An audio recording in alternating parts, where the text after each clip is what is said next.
Welcome back नाज़रीन। Programme में ॻाल्हि ॿोल जारी आहे। असां सां फैज़ साहब मौजूद आहिनि।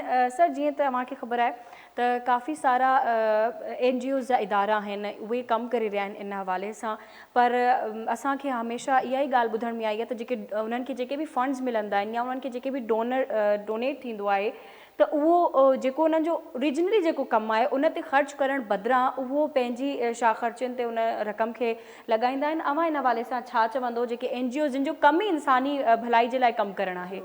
NGOs हुजनि या जेके असां वटि ॿिया मुल्की इदारा आहिनि जिन जो कमु आहे त तव्हां उन्हनि वेलफेयर जो कमु करिणो आहे, उहे सिर्फ़ु नाले मात्र आहिनि ऐं 5 स्टार होटल्स में तक़रीबूं करे इंटरनेशनल डोनर एजेंसीज़ खां पैसा वठनि। ऐं जेकॾहिं असां ज़मीनी हक़ाइक़ ॾिसूं प्रैक्टिकली जेको आहे मूंखे किथे कंहिं NGO जो अहिड़ो को रोल नज़र न आयो आहे त उन्हनि ख़ासि तौर ते इन एरियाज़ में कमु कयो हुजे। औरतुनि जे हवाले सां या ॿारनि जे हवाले सां सिर्फ़ु ॾेखाव जे हद ताईं त आहे। मां सम्झो त इहो सिर्फ़ु NGOs ते डिपेंड करणु ऐं NGOs त असां वटि पाकिस्तान में त कोई एॾो रोल कोन्हे। इन में मां सम्झां थो जेके बि ख़ासि तौर ते जेके रियासती इदारा ऐं उन खां अलावा जेके असांजी जेका कम्यूनिटी आहे, कम्यूनिटी खे पंहिंजो रोल अदा करिणो पवंदो। जेसि ताईं तव्हां माण्हुनि में असां पाण एज़ अ कम्यूनिटी जे तौर ते कम्यूनिटी मेंबर जे तौर ते असां पंहिंजो रोल प्ले न कंदासीं, इहे वाक़िया घटिजंदा कोन। छाकाणि असां वटि त चेक एंड बैलेंस आहे ई कोन। असां वटि हर माण्हू वटि मोबाइल आहे, मोबाइल में अजीब अजीब क़िस्म जा साइट्स आहिनि, उन्हनि खे केरु चेक करण वारो कोन्हे। जेकॾहिं इंटरनेशनली ॾिसूं त 2-3 मुल्क आहिनि जिते पोर्न साइट्स वधीक जेके आहिनि उहे विज़िट कया था वञनि। पाकिस्तान मुंहिंजे ख़्याल में उन 2-3 मुल्कनि मां टॉप ते पाकिस्तान आई आहे। त हाणे तव्हां ॾिसो जॾहिं तव्हां वटि PTA आहे त PTA जो कमु आहे अहिड़ियूं साइट्स जेके बैन करे, इहे जेकॾहिं साइट्स माण्हू विज़िट कनि था, उनजी उहा जेका कैफ़ियत आहे उन कैफ़ियत में अची करे ग़लति कम थियनि था। असांजो पाड़ेसरी मुल्क आहे किर्गिस्तान, त उते ईअं आहे त जेकॾहिं कंहिंजो ॿारु जेकॾहिं कंहिं बग़ैर कंहिं रीज़न जे वैलिड रीज़न जे स्कूल नथो वञे त उन्हनि पेरेंट्स खे जेल कंदा आहिनि। त उनखां पुछणो, असां वटि स्कूलिंग जेका आहे उहा असां वटि फ्री आहे। तक़रीबन तव्हां ॾिसो प्राइमरी फ्री आहे असां वटि ॿारनि में, इवन मैट्रिक ताईं एजुकेशन फ्री आहे।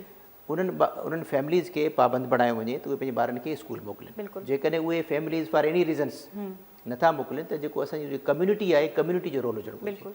असांजी कम्यूनिटी जेका आहे उहा एतिरी एक्टिव आहे कोन। असां वटि जेके ॾिसूं था ॿारनि में या शहरनि में हर को सिर्फ़ु पंहिंजे लाइ जीअण थो चाहे। त ॾिसो इहे जेके वाक़िया अॼु कंहिं ॿिए जी नियाणी सां वाक़ियो पेश आयो, सुभाणे मुंहिंजी नियाणी सां वाक़ियो पेश ईंदो, ॿिए ॾींहुं कंहिंजी नियाणी सां, इहे सभु असांजूं नियाणियूं आहिनि। इहे असांजे क़ौम जा मुस्तक़बिल आहिनि, इहे क़ौम जा महिमार आहिनि। तव्हां ॾिसो अहिड़े क़िस्म जा जेकॾहिं वाक़िया तव्हांजे मुआशिरे में जेकॾहिं अहिड़े क़िस्म जा वाक़िया रोनमा थियनि था त असांजे ॿारनि ते साइकोलॉजिकली कहिड़ो असरु थींदो।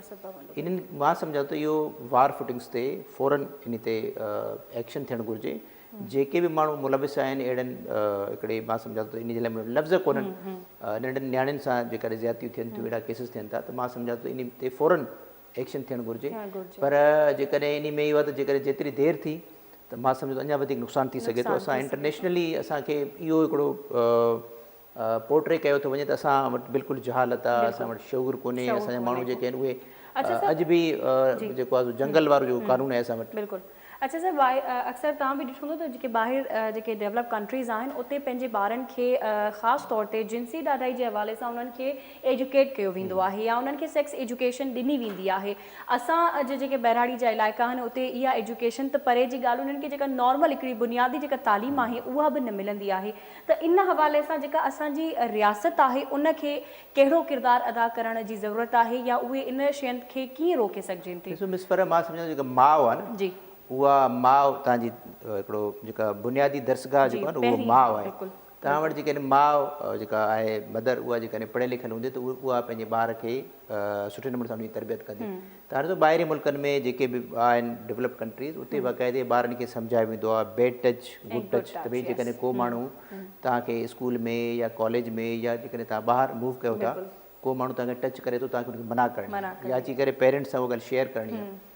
त असां वटि त छाकाणि त माण्हुनि खे ख़बर कोन्हे, नंढड़ा ॿार जेके आहिनि उन्हनि खे दुकान ते मोकिलीनि था, उते उन्हनि खे को टॉफ़ी ॾियनि था, का शइ ॾेई करे पोइ उन्हनि सां वठी था वञनि, पोइ ॿारनि खे ईअं आदि बणाए कॾहिं नशे आवर शयूं खाराइनि था, ॿारनि खे वठी उन्हनि सां ज़्यादतियूं कनि था। मां सम्झो त पेरेंट्स जेको आहे उनजो तालीम याफ़्ता हुजणु तमामु ज़रूरी आहे। पेरेंट्स तालीम याफ़्ता कीअं हूंदा, जॾहिं रियासत इहा शइ कंपलसरी करे अथव हर माण्हू खे तालीम हासिलु करणी आहे। पर हाणे तालीम हासिलु करण जे लाइ वरी माण्हुनि वटि रीज़न इहो आहे त भई असां ग़रीब माण्हू आहियूं, असां वटि इहे जेकॾहिं ॿार आहिनि, इहे ॿार जेकॾहिं कमु न कनि त असां कीअं सर्वाइव कयूं। बिल्कुलु तव्हां ॾिसो न, इन में मां सम्झां थो जेको रियासत आहे, रियासत खे पंहिंजो रोल अदा करिणो पवंदो। इहे जेकॾहिं ख़ासि तौर ते ग़रीब माण्हू आहिनि, उन्हनि जी ग़रीब माण्हुनि जी परगोर लहिणी पवंदी। ऐं जेकॾहिं तव्हां इन्हनि माण्हुनि खे ओन न कंदव, रियासत जेकॾहिं इन्हनि माण्हुनि खे ओन न कंदी, पार्टीज़ एडमिनिस्ट्रेशन इन्हनि माण्हुनि खे ओन न कंदी, ॾिसो न सर्वे थियणु घुरिजे। जेके ग़रीब माण्हू आहिनि, जेके अफोर्डिंग न आहिनि, तव्हां उन्हनि खे जेके वेलफेयर स्टेट्स आहिनि उते त ईअं थींदो आहे, जेकॾहिं को ग़रीब माण्हू आहे, बेरोज़गार आहे, कंहिं वटि सोर्स ऑफ इनकम कोन्हे ऐं उनखे बाक़ाइदे गवर्नमेंट सपोर्ट कंदी आहे। असां वटि त इहो आहे त माण्हू ॾिसो न, हाणे इहो जेको राणीपुर वारो वाक़ियो आहे, हिते उहे पेरेंट्स जेके आहिनि उन्हनि खे 3000 माहवार पघार ते उन्हनि ते बीहारियो हुयो। उन्हनि 3000 मां हुनजो घर जो ख़र्चो हलंदो हुयो ग़रीबनि जो। तव्हां ॾिसो इन्हनि में किथे असांजूं NGOs किथे आहे, लोकल एडमिनिस्ट्रेशन किथे हुई, रियासत किथे हुई। ऐं तव्हां वटि ऑलरेडी हिकिड़ो डिपार्टमेंट आहे, चाइल्ड लेबर डिपार्टमेंट आहे, लेबर डिपार्टमेंट किथे हुई। इहे ॿार जेके कंहिंखां गुझा त कोन, इवन सॼे तव्हां जिथे वञो, कराची में वञो, जिथे वञो, घरनि में नंढियूं ॿारड़ियूं, नंढा ॿार जेके आहिनि उहे एज़ मुलाज़िम तौरु कमु कनि था। जी शॉप ते नंढा छोकिरा कमु कंदा आहिनि, त इहो बि कानूनन जुर्म आहे। ठीकु आहे। अच्छा सर, इन खां अलावा मां जीअं अवां इस्लामाबाद वारे वाक़िए जी ॻाल्हि कई, त उहा बि ॿारड़ी जेका रिज़वाना आहे उनखे बदतरीन तशद्दुद जो निशानो बणायो वियो ऐं उहे माण्हू बि बाअसर आहिनि। त अमां छा था सम्झो त जेके बाअसर माण्हू आहिनि उहे कानून जी पकड़ खां छो आजा आहिनि ऐं कानून इन हवाले सां छो को मतिलबु उन्हनि खे लॻे थो त हीअ ईज़ी आहे, चंद पैसा ॾे या चंद मतिलबु कंहिंजो को बि कमु करे इहा शइ उन्हनि जे लाइ ख़तमु थी सघे थी, त छा असांजो कानून इन शइ जी इजाज़त ॾिए थो? ॾिसो, कानून खां माण्हू डिॼंदो तॾहिं आहे जॾहिं कानून ते अमल दरामद थींदो हुजे।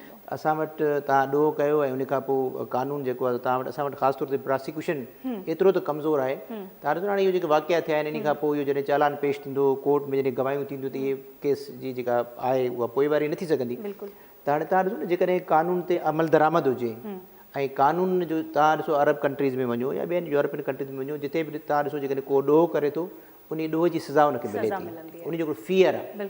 असां वटि फ़ियर आहे ई कोन। तव्हां हिते जेको आहे सो कराची में अलाए केतिरा वाक़िया थियनि था, ॿारड़ियुनि में अलाए केतिरा वाक़िया थियनि था, फुर जा धाड़नि जा, उहे माण्हू पकड़जनि था, वरी उहे ज़मानतूं थियनि थियूं, छुटनि था। हाणे इन में इहो आहे त फ़ियर जेको आहे न, हिकिड़ो त कानून हुजे ऐं उन खां अलावा हिकिड़ो फ़ियर हुजे त बाबा असांखे सुभाणे सज़ा बि मिलणी आहे। जेकॾहिं असां को ग़लति कमु कंदासीं असांखे सज़ा मिलंदी। तव्हां शहरनि में निकिरो, माण्हू सिग्नल्स खे वायोलेट कनि था। तव्हां ॾिसो त असां वटि जैलसाज़ी केतिरी आहे। तव्हां खाइण पीअण जूं शयूं वठो, उन में अलाए कहिड़ियूं ज़हरीलियूं शयूं आहिनि। तव्हां जेकॾहिं दवाउनि जी दुकान ते वञो, तव्हांखे आउटडेटेड दवाऊं मिलंदियूं। त माना को बि माण्हू कानून खां हिते कोन थो डिॼे। को बि माण्हू जेको आहे उनखे ख़बर आहे त मूंखे कुझु न आहे थियणो। त हाणे इहे अहिड़े क़िस्म जो जॾहिं माहौल हूंदो आहे, त पोइ तव्हां ॾोह कयो ऐं तव्हां छुटी हलिया वञो।